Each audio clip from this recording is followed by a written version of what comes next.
dito na ako sa bahay. Mamaya, alis ako. Kailangan kumain muna ako. Tsaka, halos di ko naman nagamit yung, yung dahon ng sibuyas na minsan-minsan lang. Kasi ayaw ng anak ko. Tsaka, kung minsan ayaw ko rin. Pero sa Taiwan, gustong-gusto ko yung dahon ng sibuyas doon. Pag sa yung street food sa Taiwan, napakarami. Panghalo nila lahat is may dahon ng sibuyas o dahon ng bawang. Masarap yun. Kaysa tapos lagyan mo ng cheese, masarap. Parang nami-miss ko ulit ang Taiwan, gusto kong pumunta doon. Ayan, tapos na. Tapos na yung ulam ko. Tapos, nasasarapan ako sa sinangag kapag may lemon. Ayan, lemon ko. Ayan. Hindi ko na ulamin yung kamatis ngayon. Mas nasarapan ako sa lemon. I-serve na natin sa muntikong lamesa. Doon. Walang kumakain yan. Ako lang. Mahal pa naman ang lamesang to. Walang gustong kumain. Kanya-kanya rito. Ito yung sinangag na carrots. Vitamin A. Tapos, nasasarapan ako pag talagang may lemon. Ayan. Yung mukha ko, hindi nyo na makita.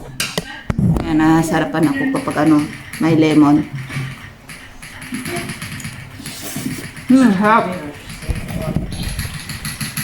Mainit.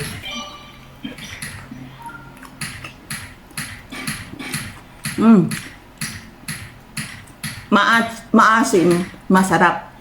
Ganun ako, nasarapan ako pag maasim yung kinakain ko. Tapos, ito yung nuggets ko. Sausaw natin sa ulit, lemon. Harap. Masarap lahat kasi gutom. Ayun o.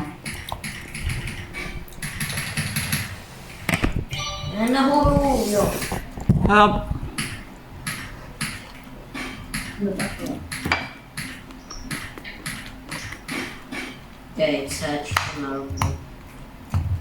Nauuhaw na tuloy ako.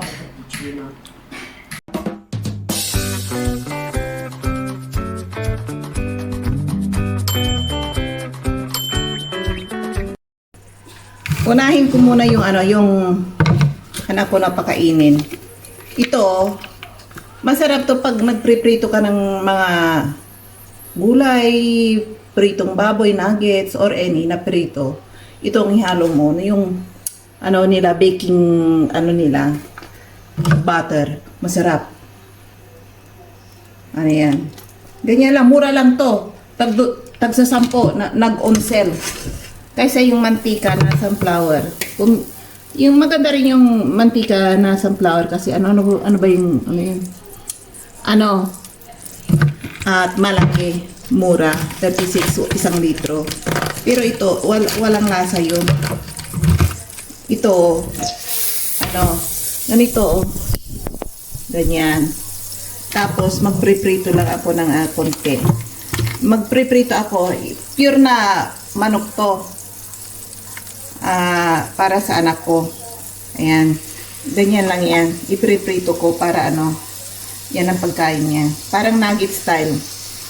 Walang halo-halo to. Walang mga seasoning. Mamaya, lagyan ko lang ng asin to at magic sarap sa ibabaw. Kasi yung mantika, yung butter baking na yan, marami na halo yan, ay masarap na. May na yan, timplado na yan.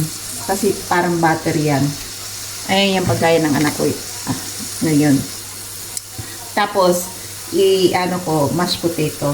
Ang sa akin, ayaw ko ng ganito. Kailangan, parang, igisa ko sa, igigisa ko sa, ano bang tawag doon? Igisa ko yung manok na may halong mga gulay. Yun ang gusto ko. Ayan pa, habang hinihintay ko. Ganito, kalahating kilo, pure na laman ng manok to. 58 lang to. mura. Hindi ka makakabili ng ganito kamura dito sa ano sa dito. Nag-on sale oh. Hindi to ano ha, mga sirana. Ano, ganito dito sa mga groceryhan dito. Parating nag-on sale. Kung saan ang mura, doon ka. Kasi dito sa akin, sa bahay namin, napapalibutan ako ng ano yung ano ba yun? Yung mga groceryhan. Kaya araw-araw naglalakad-lakad ako dyan. Kung saan ang mura, doon ako. Ayan. I-save ko muna yan. Tapos, habang nagprito ako, ayan. Ito yung mashed potato ko, oh. Tinakpan ko. Kasi, may pantakip tong kaldirong to. Kaso nga lang, plastic ang nilagay ko. Yung pantakip niya, kapag tinakpan ko doon, hindi na kasya. Kaya yan lang yan. Ayan, ang gagawin ko ngayon dito is lalagyan ko ng seasonings. Ano lang, asin. Ayan, asin. Sabi nga nasa ako, yung simple lang, simple the best. Masarap na yan. Yan, ganyan lang yan. Asin yan. Tapos, ano pa? Lagyan mo ng paminta, ang durog. Ayan, ganyan lang yan.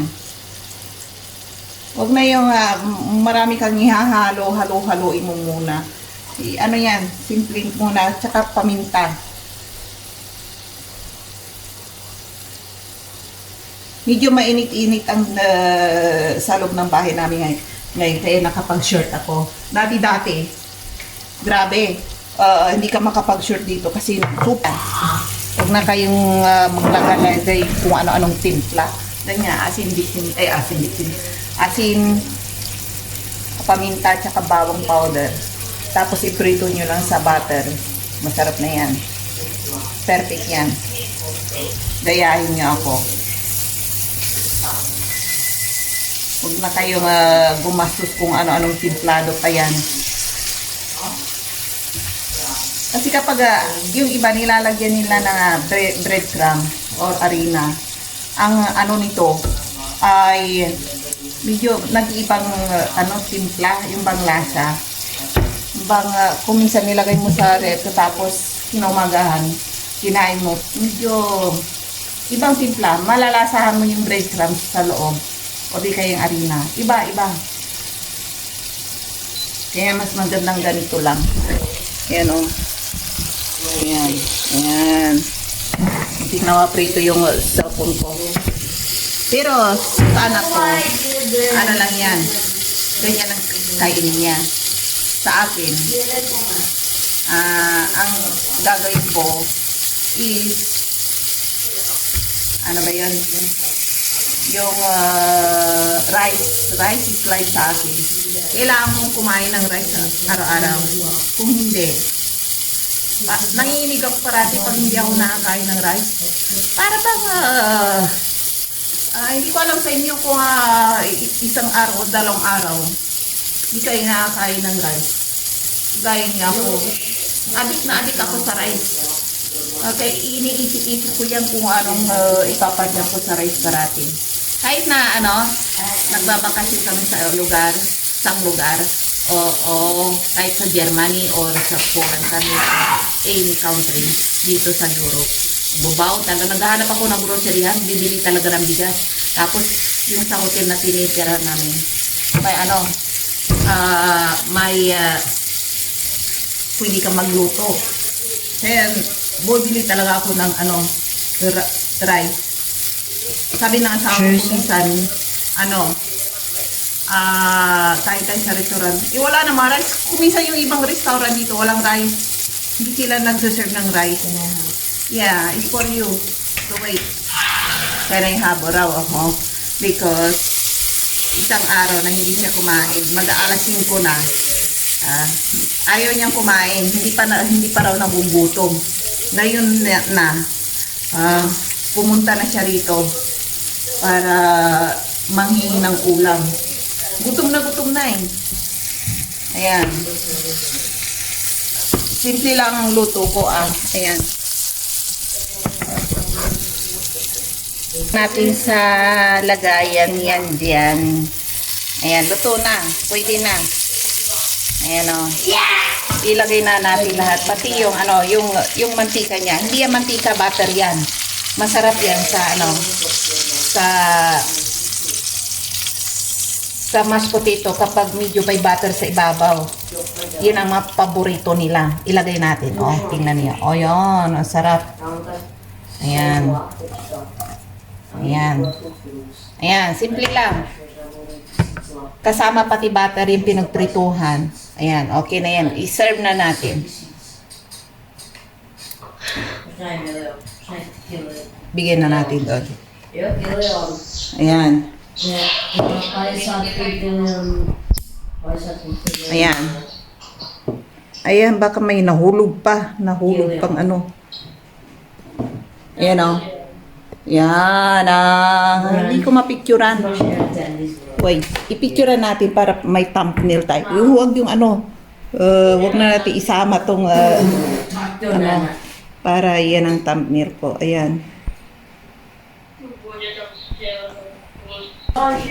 Yan, bigay natin doon sa sa lamesa niya. Ganito dito. Kaya deliver sa kanya-kanyang kwarto nila. Ayan. Ayan. Dahil na. Taste? I don't put rice. Rice? No more rice. Pizza. Oo. I don't put pizza. You need to wait 1 hour. 1 hour. Yeah. Yeah, gusto niya ng rice. Adik na rin siya sa rice ng katulad. Ayan, i-wait natin. Nag-prete pa ako ng isang batch. Ayan. Sa akin yung 3, baka mamaya order pa yung anak ko. Sa kanya yung 2, di ba? Masarap eh. Ayan, luto na yung rice ko. Pwede na akong kumain. Ang ipapartner ko rito is alam ko na, kamatis. May nangisa pa akong kamatis dito.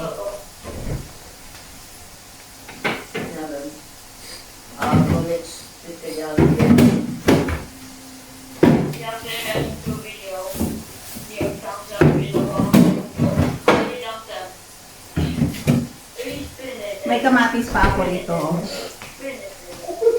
Pwede na to. Nagpre-prito pa ako ng isa, pero luto na. Pagkain ko to, hindi para sa anak ko. Tapos, ang sa akin, matagal nang hindi ako nakakain ng sinangag. Magsasangag ako. Tapos, dinamihan ko ng carrots kasi halos masarap ang carrots sa sinangag. Dinamihan ko. Gusto ko ang carrots sa sinangag. Para sa akin lang naman to eh. Carrots is life sa akin. Ayan. Kung minsan nagsasangag ako, eggless yan. Kaya pwede na yan. Kahit na brown yan, masarap yan yung pinagprituhan ng manok. Ayan. Kaya ganyan lang yan. Ayan.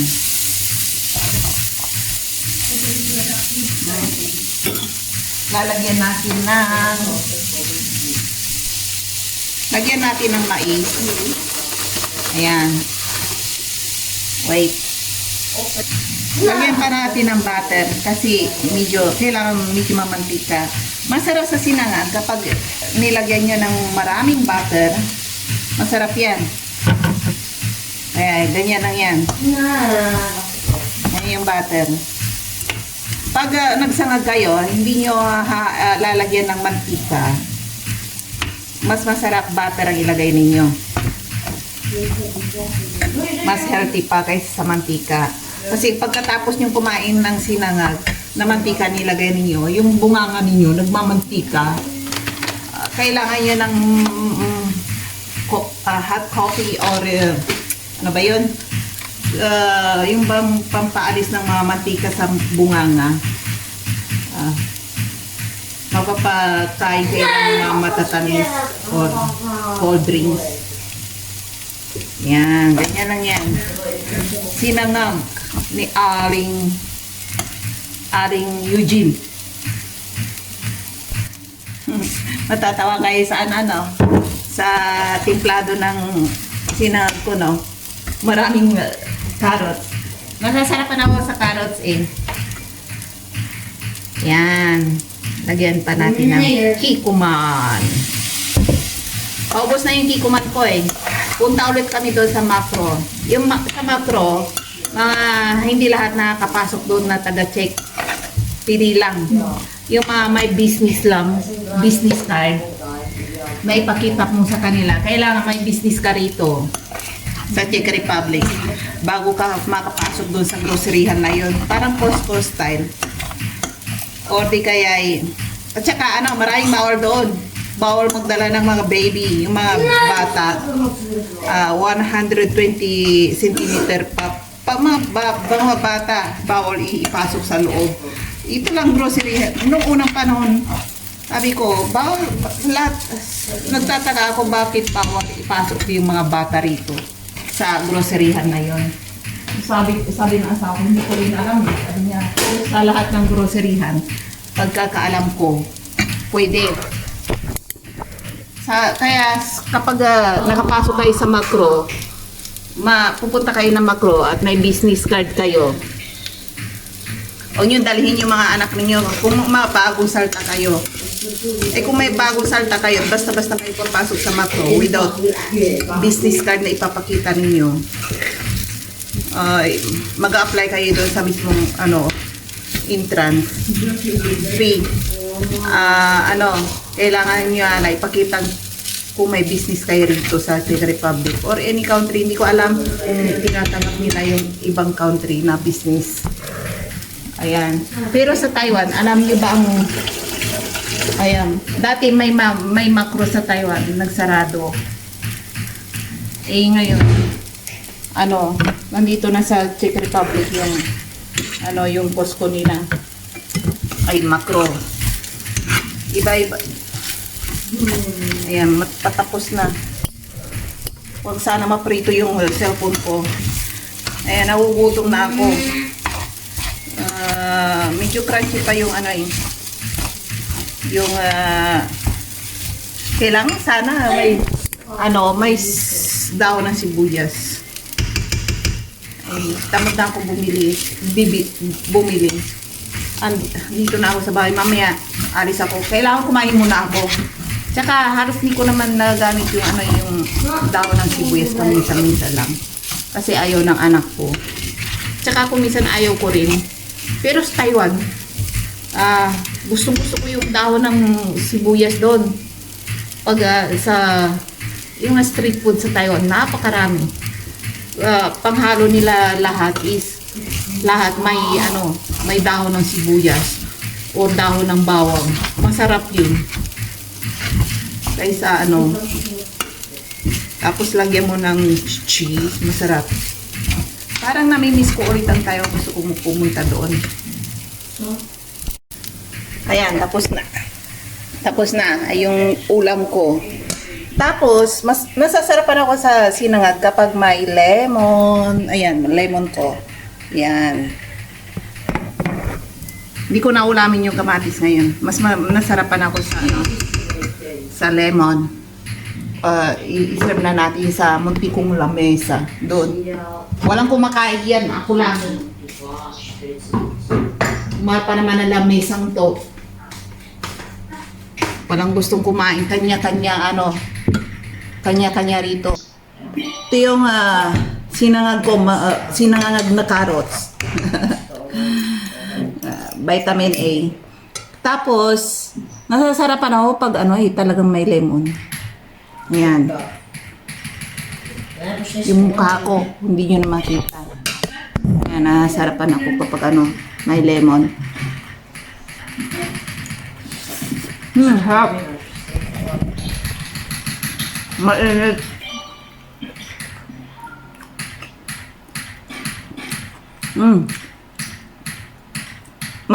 Maasim, masarap. Ganun ako, nasarapan ako pag maasim yung kinakain ko. Tapos, ito yung nuggets ko. Sausaw natin sa ulit, lemon. Harap. Masarap lahat kasi gutom. Ayun o. Yan nahulog. Sarap.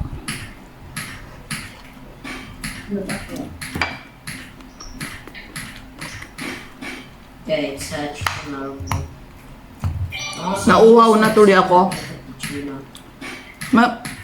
Nasasarapan ako pag kumakain ako ng sinangag. Tapos nagkakape ako. Masarap yun. Parang agahan style.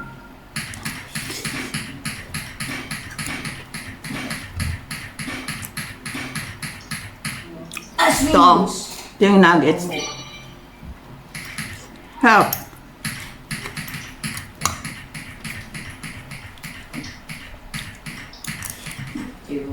Sa news na single pa.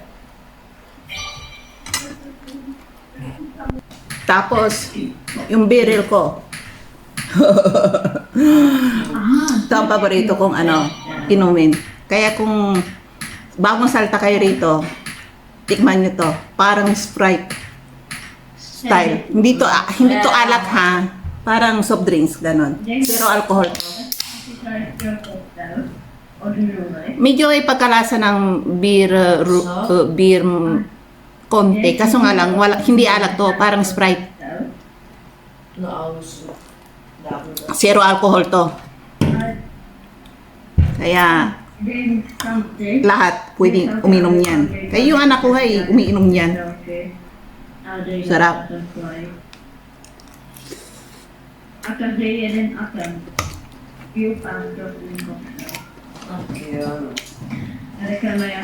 Dapat siya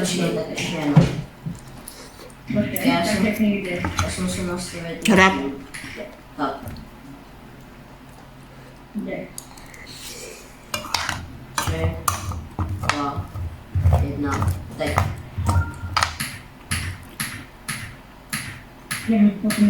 Gusto ko talaga ang umuwi ng Taiwan.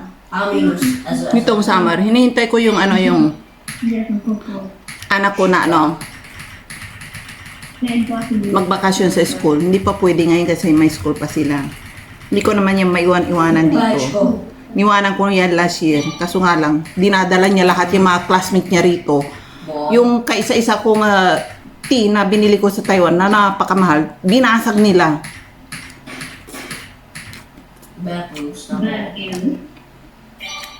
Tsaka yung ama niya halos araw-araw wala sa bahay kasi nasa work. Hindi rin niya babantayan. Umuwi yun halos hating gabi na. Pero nung wala ko rito sa Czech Republic, nang halos na 4 na buwan. Nagmamadaling umuwi sa bahay. Sayang yung oras niya sa work. Kaya, ngayon, nandito na ako. Nag-work yan hanggang hating gabi, halos hating gabi. Kasi, malang bayad sa kanya Freelancer siya, hindi siya factory worker.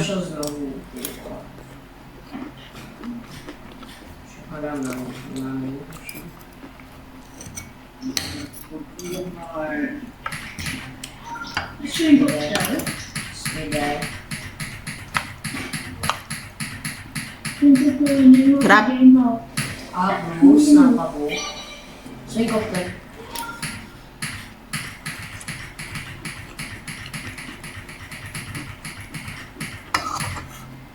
Sen, let's wait for it. That's worked out, okay. Hindi mas akurat sa'yo.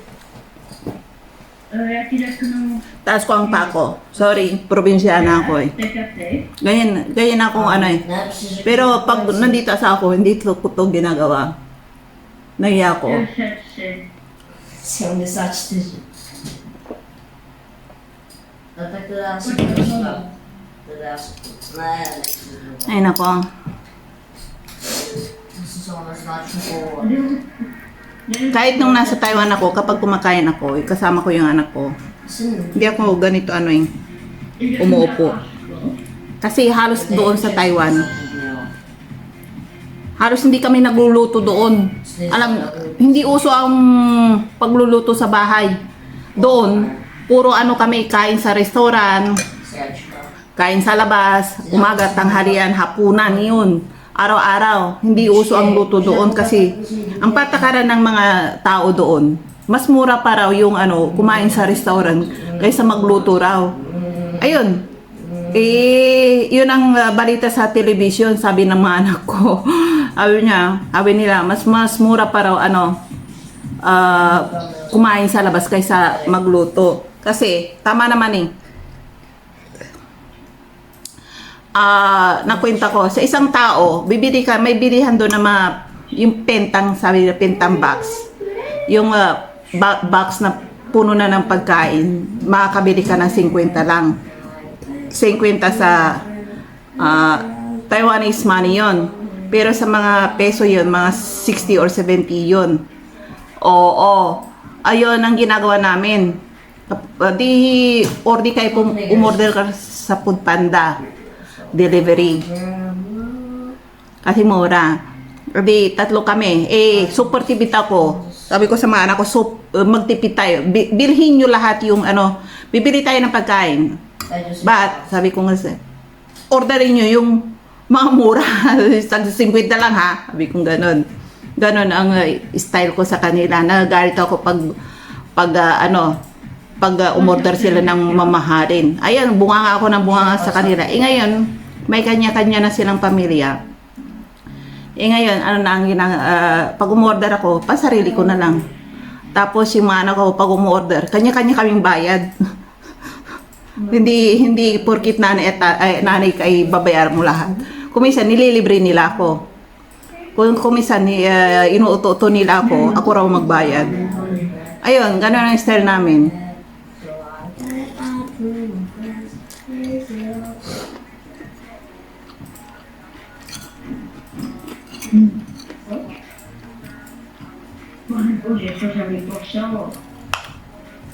Naparami yata akong pagsangag ng sinagang.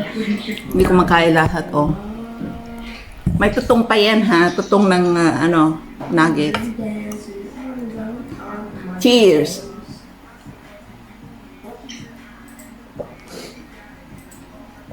Ayan.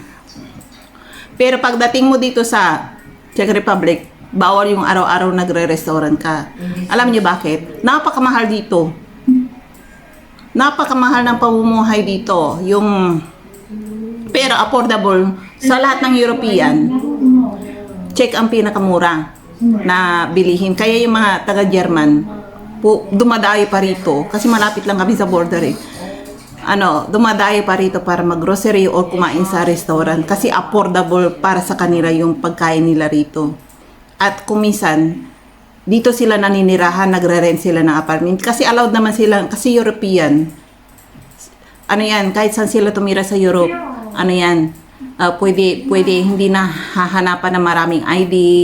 Basta, kaya magbayad ng renta.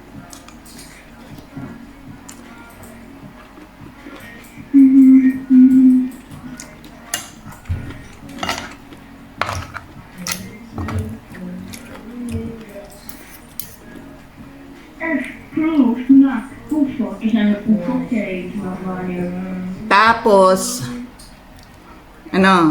nakikita nyo, hindi ako halos-halos kumakain sa labas. Nagluluto ako.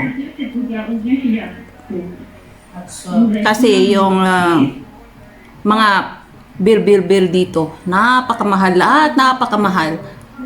Sa mga sinasahod ng mga taga-local lang dito, 30 mil, 40 mil, ganun lang. Hindi ko alam kung bakit may nagsasabing 40 or 50 mil. Yun talaga yung mga mga professional na yun. Pero mga contract worker, hindi ganyan sumasahod, May mga local dito, kaya nagluluto sila. Mas sinasahod lang nila sa factory, mga 25 mil, 30 mil. Kulang pa yun kasi marami silang babayaran. Sa bahay. Kung nagre-renta ka ng bahay, napakamahal. Tapos, bill ng cellphone, wifi pa. Tawag-tawag ka pa, added pa yun. Tapos, Pagkain, paminsan-minsan naman lumalabas nila. Pag kumakain sila magpamilya, maybe sa isang taon, isang beses or dalawang beses. Pero hindi yan araw-araw. Kaya nung bagong salta ko rito, ano ako tayo, nanirahan ako ng ilang taon sa Taiwan, araw-araw doon, hindi ako nagluluto. Order ako ng pagkain sa restaurant yan, araw-araw. Nung pagsalta ko rito, kain tayo sa labas. Sabi kong ganon. Wala pa ka anak noon dito. Noon hindi ko pa yan, nilalabas. Sabi, magluto tayo, sabi ng asawa ko, magluto ka. Ayoko, sabi kong ganun.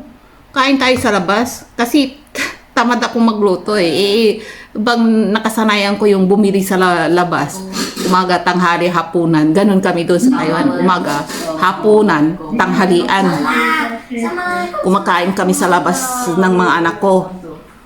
Sa Taiwan. Bibili kami ng agahan sa labas. Makakagastos ako ng 3 to 400. Talagang tinitipid ko na yun. Tapos tanghalian pa, hapunan pa. Okay pa yun sa Taiwan kasi sa Taiwan may business ako kaya ko, sabi ko sa mga anak ko, umorder na lang kayo, busy ako sa business ko. Kasi pag kagising ko sa umaga, luluto na ako. Magluluto na ako, deliver sa mga factory or di kaya, may tindahan kasi ako sa Taiwan dati, Pinoy store. Ayun, katapos may padalahan din ako, may mga Pilipino nagpapadala pag bagong sahod, nagpapadala yan sa akin. Sinisin ko sa sa Pilipinas. Tapos busy ako sa Taiwan. Pagkatapos pag nasa factory ng mga naniningil pa ako. Kaya afford ko yung pamumuhay doon kasi may business ako. Busy ako.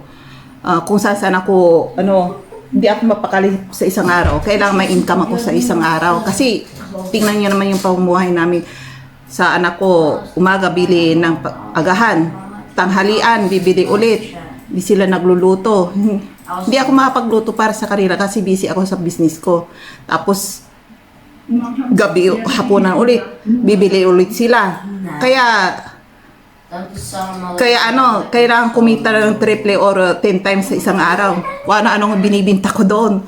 Kaya nagpapa 5-6 ako doon. Kung ano-ano, kaya kong ibinta. Ayun, tapos kung mag-deliver sa factory na mga pagkain, may extra order pa yan, mga kakanin.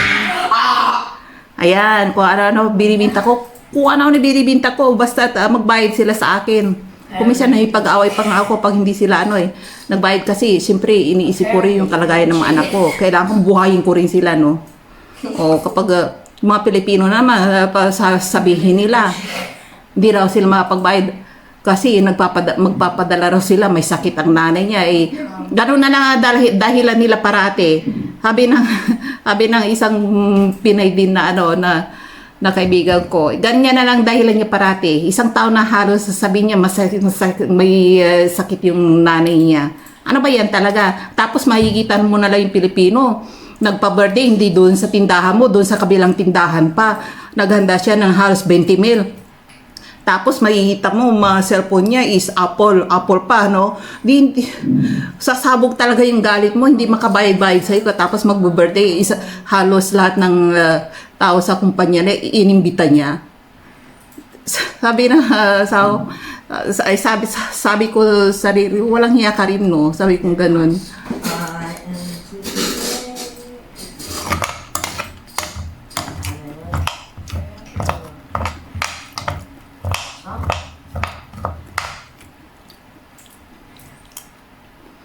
Kaya mga Pilipino niya, hindi ko alam kung nasaan na sila ngayon. Maraming hindi nagbayad sa akin, mga Pilipino. Bahala na Diyos sa kanila. Kung saan man sila na tinatakbuhan din ako. Ang laki na Ang laki rin na natakbo sa akin, milyones. Kaya sabi ko, ipagpa-Diyos ko na lang. Yung ibang rin doon, yung iba nga ginaranturan ko pa nga sila sa kapwa ko Pilipino kasi hindi ko rin halos mai-provide yung pautang. Di nagagarantor ako sa kanila. Mga 5-6, ganyan. Ayun, muuwi na lang sila bigla. Lulukuhin nila ako. Sabi, hihiram daw ng mga 50 mil. Ibabalik. Ayun pala, mapapauwi na pala sila na kinabukasan ng kumpanya nila. Kahit na ano mo sa kanilang, galit mo sa kanila sa ano. Nakipag-away pa nga doon sa ano, sa airport mismo. Nagsisigaw ako doon kasi ang laki ng utang niya eh. Dinala ko yung asawa ko.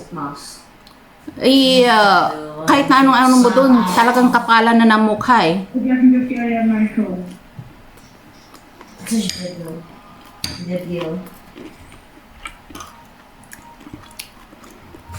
Kinalimutan ko na lang yan, nag-move on ano lang ako. Ayan, sa Diyos naman, sa awa naman ng Diyos. Nakilala ko asawa ko. Hindi na ako umulit sa mga ganyan, pa 5-6 na yan. At saka sa Philippine store. Kung mag-open man ako sa Taiwan ulit, hindi na pa utang. Kailangan cash. Kung magdi-deliver mo sa mismong sa factory, kailangan, safe sa factory kapag may kontrata ka sa factory. Pagdi-deliver na mga pagkain. May kontrata kami ng factory na nakakuha ako ng maraming kontrata doon. Pinirmahan ko yung kontrata. Tapos asawa ko, yung dating asawa ko na Chekwa, yun ang taga-kuha kapag ako ang mismong naipag-usap, halos hindi ko masyadong naintindihan yung sulat. Nakapagsalita ako, kaso nga lang, niririto ako ng mga Pilipino, kailangan ko ng assistant ng Chekwa. Yung asawa ko dati, divorce na kami noon ngayon. Tapos, ayun, maraming saka na tayo magkwentuhan. Malayo na yung napagkwentuhan natin eh. Kalahating oras na. Nako, mahirap nang i-upload to. Saka na tayo magkwentuhan. Kung napanood nyo to, mag-comment kayo kung itutuloy ko bang kwento or hindi. Bye-bye na!